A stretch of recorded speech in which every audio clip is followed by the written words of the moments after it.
Is Nikolaj Ehlers the top 6 forward the Sharks are looking for?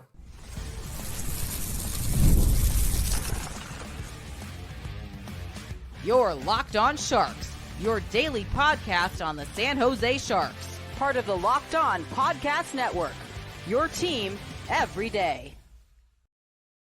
Hello, welcome to Locked On Sharks, the premier hockey podcast covering your favorite team in the Bay Area. My name is JD Young, caretaker at the Reef, also the co-host of Locked On NHL. I want to thank you for making Locked On Sharks your first listen. Proudly a part of the Locked On Network, where we cover your team every day. And if you want to be an everydayer, all you have to do is just follow wherever you get podcasts, or you can watch on YouTube as well. And today we're doing the Nikolaj Ehlers deep dive to see if he would be a fit for the San Jose Sharks.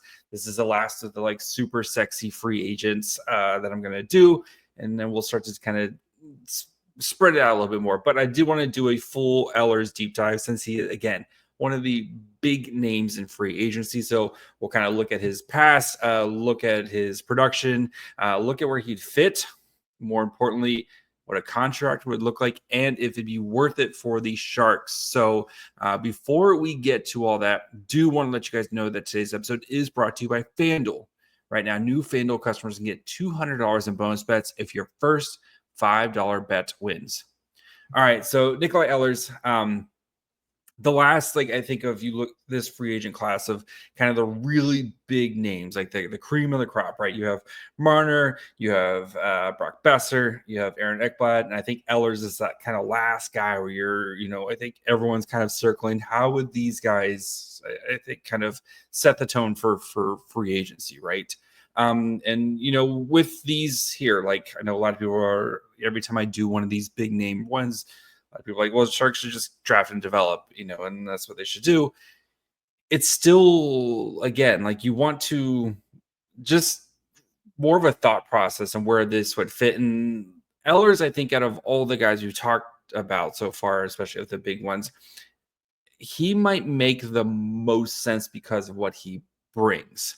So let's dig into Ehlers and look at kind of his past and get to know him a little bit. So Nikolaj Ehlers was a former top pick in the draft. He was ninth overall in the 2014 draft. From Denmark. He's played before in his draft season. He played with the Halifax Mooseheads, where he put up over 100 points. 49 goals, 55 assists in 63 games for the Halifax Mooseheads. Then he went back, played another season in the Q, where he put up 100 points in 51 games, as well as 31 points in 14 playoff games. That's ridiculous. 10 goals, 21 assists, 31 points in 14 playoff games. From there, he made this jump straight to the NHL, where he's played with the Winnipeg Jets since the 2015-2016 season. Not like you think of Ehlers and his goal scoring, but never been a guy who's actually scored more than 30 goals a season.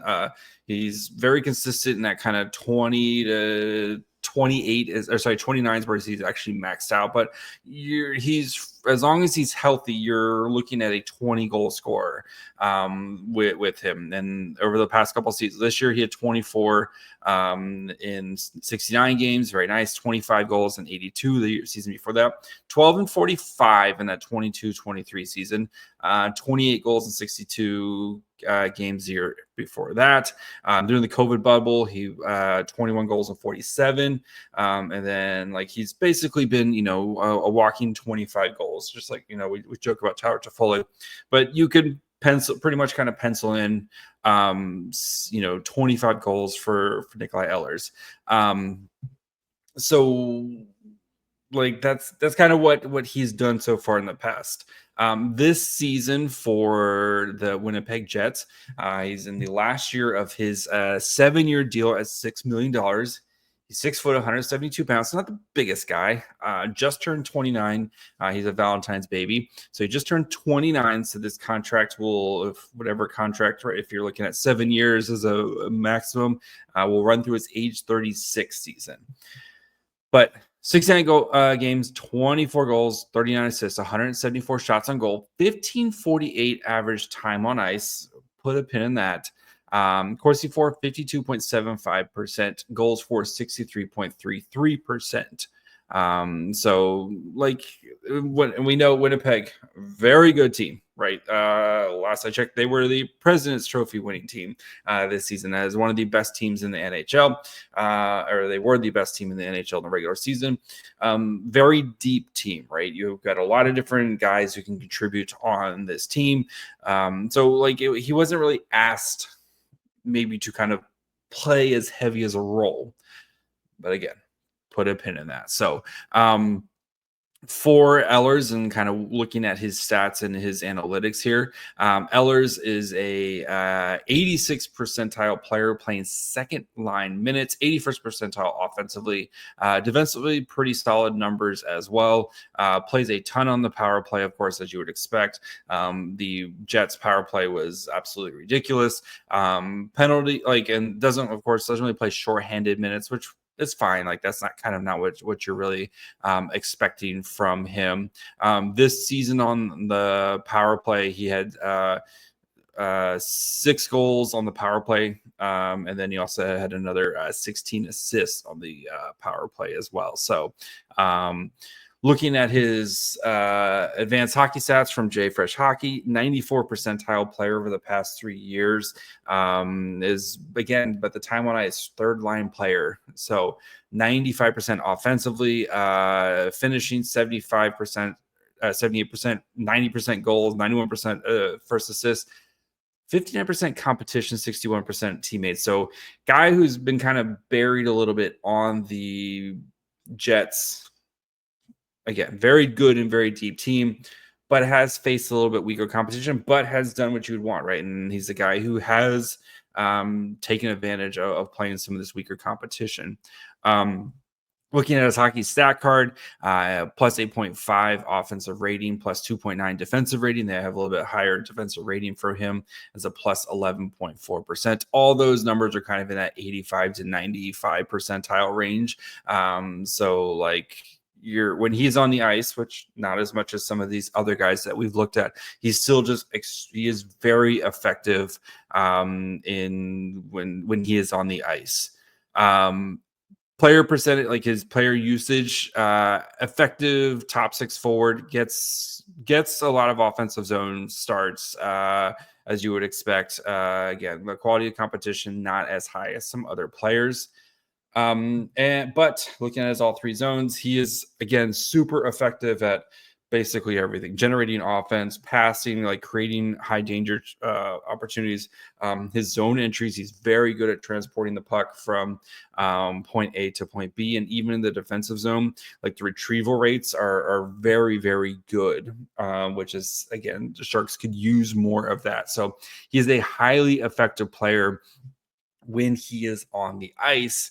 So like Nikolaj Ehlers, dude scores, right? Doesn't get a lot of ice time, but the dude scores. And when he's on the ice, usually good things happen for the Jets when he's on the ice. This season in 69 games, he did, again, very nice. Had a little bit of an injury bug beginning the season. Then he also hurt his ankle at the end of the regular season and missed kind of the beginning of the Blues series. I think he came back, if I recall, for game 6. Had an assist in that, but then in the Dallas series, he was very good in the Dallas series. He had 5 goals and an assist in their 6-game loss, in their 4-2, in a loss to the Dallas Stars, including 2 games where he had 2 goals. And that was both their 4-0 wins. That was game 2 and game 5.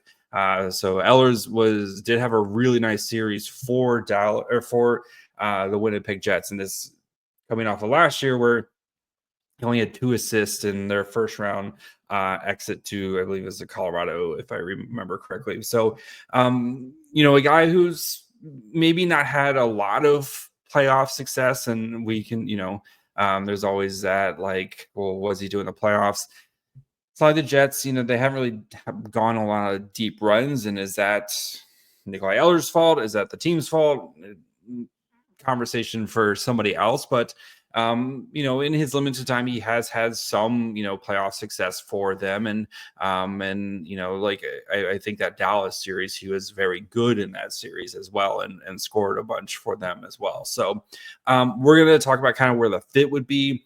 And then we're going to talk about the ice time thing. And if this is just the Jets or are the Jets keeping him not on the ice for a reason. So we'll discuss that here in just 1 second. NBA playoffs are in full swing, and every night delivers highlight-worthy performances, major momentum shifts, and can't-miss moments, whether it's game-winning shot or a breakout player. There's never been a better time to get in on the action. FanDuel makes it easy to stay in the game before tip-off and live, and with player props, performance trends, and same-game parlays. Fans have more ways than ever to play smart and win big.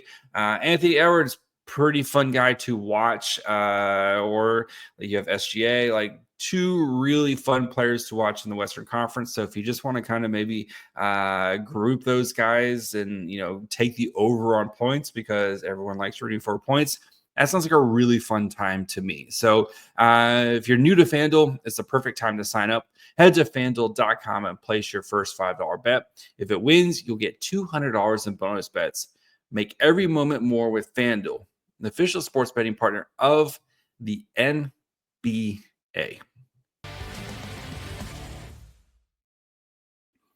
All right. Again, I want to thank you for making Locked On Sharks your first listen. Probably part of the Locked On Network. We cover your team every day. If you haven't yet, perfect time to hit that subscribe button. If you're listening on Apple or wherever you're listening to podcasts, or if you're watching on YouTube, hit the subscribe button, hit the little notifications. That way you know when new episodes come out. Plenty of fun stuff as we're all working towards our simulated off season where I try to guess at least what I would do if I was Mike Greer. So we're doing our research right now. So make sure you're following along wherever you get podcasts. And of course, you can watch on YouTube as well. All right. So Ehlers, a guy who just doesn't play as much as you would expect, right? Looking at his average time on ice. And I'm not trying to harp on this, the Jets are a very good and very deep team. And that's they don't have maybe the superstars or the star players that some of the other teams. And that's kind of how they overcome it with their depth, right? But over the last couple seasons, Ehlers this year played 1548, the year before 1552, and then 1539 the year before that. In the 21-22 season, he was playing 18 minutes a night and 16. He was well above, kind of what you would expect for potential top line players.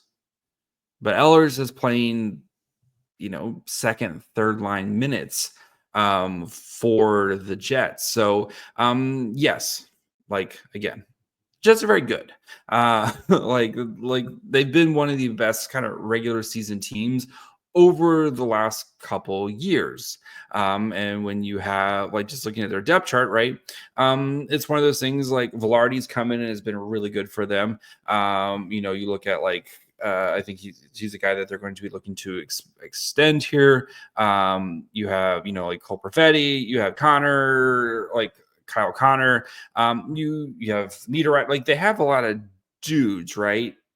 So maybe their thinking is we just feel like this putting him on the third line gives us a little bit more of an opportunity to kind of, maybe take advantage, right? Because we know you need three three lines that can score in the playoffs, right? You look at all the best teams, they have your top three lines can score. And then you're hoping to get your fourth line is usually kind of more utility players / maybe a little bit of scoring here and there. But you need three solid lines to score. So maybe it's just a distribution of wealth, right? With Ehlers. So the question then is, well, right, if he comes to the Sharks, you're not going to be able to hide him on the third line. Not hide him, but you're not going to be able to play him on the third line because the Sharks they need more talented players.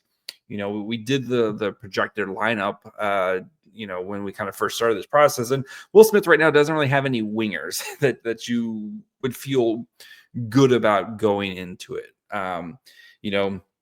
Whether it's Eklund to Foley, right, is probably your top line with Celebrini. Like you need to go out and find somebody who can play with Will Smith, right? And we know Will Smith's creativity, and we know we've seen his ability to score. I think Will Smith's going to continue to get better at scoring.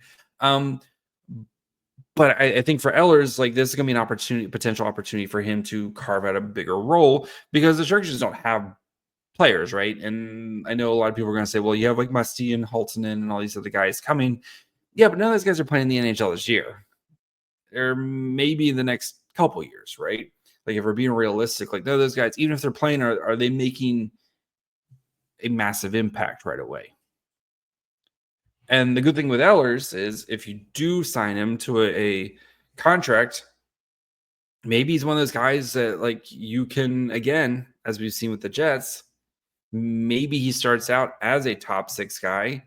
And then when, hopefully guys like Musty and Chernyshov and, whomever else they go out and acquire or draft and develop, or whomever, start to kind of enter the lineup and maybe demand higher roles. We've seen Ehlers be extremely effective playing a third line role with 15, 16 minutes a night. And if Ehlers was on, again, very far in the future, but like, if Ehlers is on the line with like Beasted playing a third line role, and that, like, yes, he's gonna be older, but I don't think his goal scoring is just gonna like evaporate, So while I do think there is some concern about, okay, what happens? Is he just not as effective as he plays more? I think it's more of just the Winnipeg Jets are just so deep, right? Where they're trying to take an advantage of his skills against weaker competition. So I think I don't think if Ehlers is playing like top 60 minutes or like top 6 minutes, I don't think he's going to be like all of a sudden like a 40 goal scorer. Maybe he's closer to 30 goals. Maybe there's also the trade-off of maybe he's also not as effective as well when he's playing against a little bit tougher competition. So I think there's going to be a little bit of a trade-off there, but I do think he's a guy worth betting on potentially as a guy to play top 6 minutes now. And then again, as some of your younger players, or if you go out and make a big swing for somebody or whatever you do, right? He could be a guy, I think, who can kind of gracefully slide to a lesser role and still be extremely effective, because we've seen him be extremely effective on a third line role on a very good Winnipeg Jets team. And then if you need him to kind of play a little bit more, right? Somebody gets hurt or whatever, you can slide him up. I think it just gives you some more flexibility, what you can do with your roster with him. So, yeah, like I'm not, was a little bit worried of like what would happen if he's like playing 18, 19 minutes a night, which I think he would have to do with the Sharks, especially like during the regular season, especially like this season where would be playing way more minutes. But again, even when he was playing those minutes a couple of years ago, he still was scoring. What did he have? So in the season that he's played 18-04, he had 28 goals in 62 games and 55 points in that season, with 24 of those goals coming at even strength. So,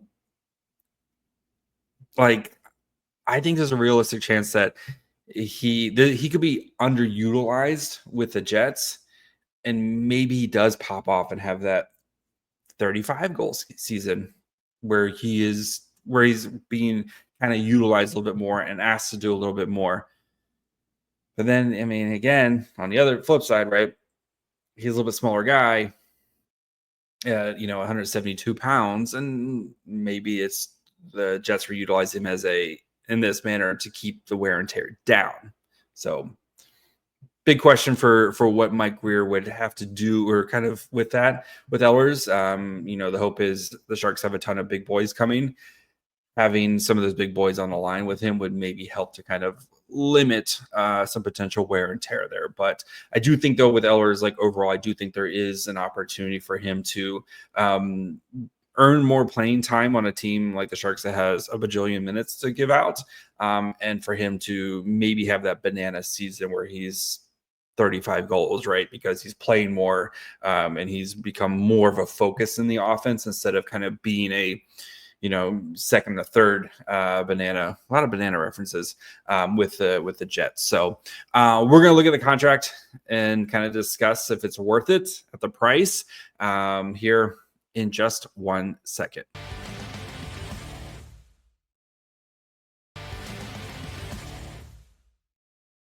All right, before we finish up, do of course want to let you guys know about the Locked On NHL Game Night. They have every game every night until a Stanley Cup champion is crowned. Get local analysis on a national scale. Find NHL Game Night on Locked On NHL on YouTube, wherever you listen to podcasts. Okay, what's the contract look like? Because that's the big question. And just as a reminder, Sharks. $40 million or so in cap space that they have available to spend.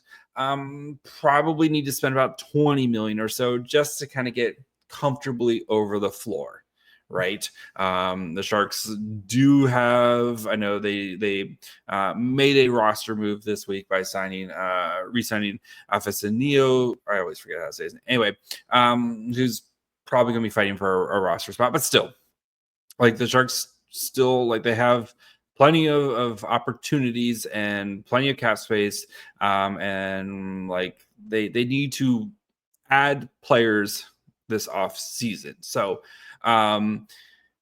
here's what, if you're watching on YouTube, here's the graphic, but if not, we'll go through it. Nikolaj Ehlers is expected to sign a 7-year deal at $8.9 million. That is a 40% likelihood of him signing that deal. Kind of the next biggest one will be a 5-year deal at right around 7.6. But the assumption is, like, we'll just say 7 at 9 is kind of what the expected is for Ehlers as he goes into free agency this year. So I know $9 million sounds like a lot of money for a guy who has yet to crack the 30-goal mark, but I think you look at the consistency, right? He is a walking 25 goal scorer with an opportunity again, and he's been scoring 25 goals while playing less than 16 minutes a night, basically, for the last couple seasons. So what you're paying for here is you're paying for what you're hoping for in production, right? You're not paying for past production with him. You're paying for what you're kind of hoping for at $9 million a pop. So the Sharks, again, right? Ton of cap space. You really don't have any certified NHL wingers that you feel good about, at least on Will Smith's wing here. And I think Ehlers is a type of player that it would be interesting to try. I think he is a player that you should look into invest in, especially out of the 4 that we've talked about between Boeser, right? Boeser has a 40-goal season under his belt, but maybe not as consistent and a little bit more injury prone. You have Marner, who's way better, production, right? You're getting 100-point production from him, but the cost is going to be much more, much higher, right? At like $13 million. And of course, there's the playoff questions with him. But as I've said with the Sharks, let's just focus on playing 500 hockey before we worry about a guy and his performance in the playoffs for San Jose. Ekblad, who, again, I know we're a lot of like, we need to fix the defense. There's just not a lot of big names defensively, and he is the biggest name, and he is a guy where you can definitely see the tread on the tires starting to get a little thin on him. And I think Ehlers is that nice combination. Yes, I know he's 29, but I feel like there's a lot of I don't want to say untapped potential, but I feel like with Ehlers, there's a lot of I think there is potential to get more because of the situation where he was in with the Jets, where they were kind of keeping him, playing those second, third line minutes. And I'd like to see what happened if he played a full, kind of 18 minutes a night and got more opportunities to score. And I think there is a lot of offensive potential there where you're maybe, instead of being a 60-point guy, maybe you're looking at more of a 75-point guy from Ehlers because he's playing more every night. So out of the four big ones, again, I think he's the one I'd be the most interested in, just because I do think there is, I think there's some opportunity, some potential there. And I think there's some flexibility with him, especially as the Sharks continue to add either their homegrown pieces or whatever else they do when it comes to adding. I think he's the one I'd be the most interested in trying to sign this offseason because I do think he can play on that middle 6 minutes and do it gracefully while other players kind of maybe eat up a little bit more opportunity. You're still going to get solid production from him because we've seen him do it the last 3 seasons with the Jets. Maybe, and again, that's something I think a couple years from now, I think he can be a top 6 forward for you for the next kind of 3 to 4 years. And then you're hoping by then, Chernyshov and Musty and whomever else, right, have kind of carved out their paths and established themselves as, top 6 forward, or established their roles with the Sharks, or whoever else the Sharks acquire or do whatever they do. That's Ehlers kind of is gracefully is able to kind of play those third line minutes, maybe a little bit older, maybe by the end of the contract, might be a little bit overpaid, but I think at $9 million, I think that's a very reasonable contract for him. And I don't expect his game to just kind of fall apart, right? If that makes sense. So we'll see what Mike Grier, because again, what Mike Grier wants to do, and if he wants to, he's been very he mentioned, right, where we probably don't want to sign guys for that long, but I do think Ehlers could be a guy that might interest him. We'll see. So I would be, like I said, I'd be out of the 4 big names, I think he's the one I would be most interested in doing. But then again, who knows? I think Mike Grier, realistically, I think Mike Grier is going to kind of be looking at mid-range shopping this off season, and we're gonna start getting to those next week. So that's gonna be it for me today. We will be back tomorrow. We're gonna be diving into the 2023 draft class. We're gonna be reviewing all their seasons, Will Smith, Musty, Casper Halton, the whole gang, and kind of what to expect for those guys going forward. So make sure you're following along wherever you get podcasts. And of course, you can watch on YouTube as well. Follow the show on Twitter, Facebook, and Instagram at Locked On Sharks. Follow me on Twitter and Blue Sky at My Fry Hole. Till tomorrow. Bye, friends.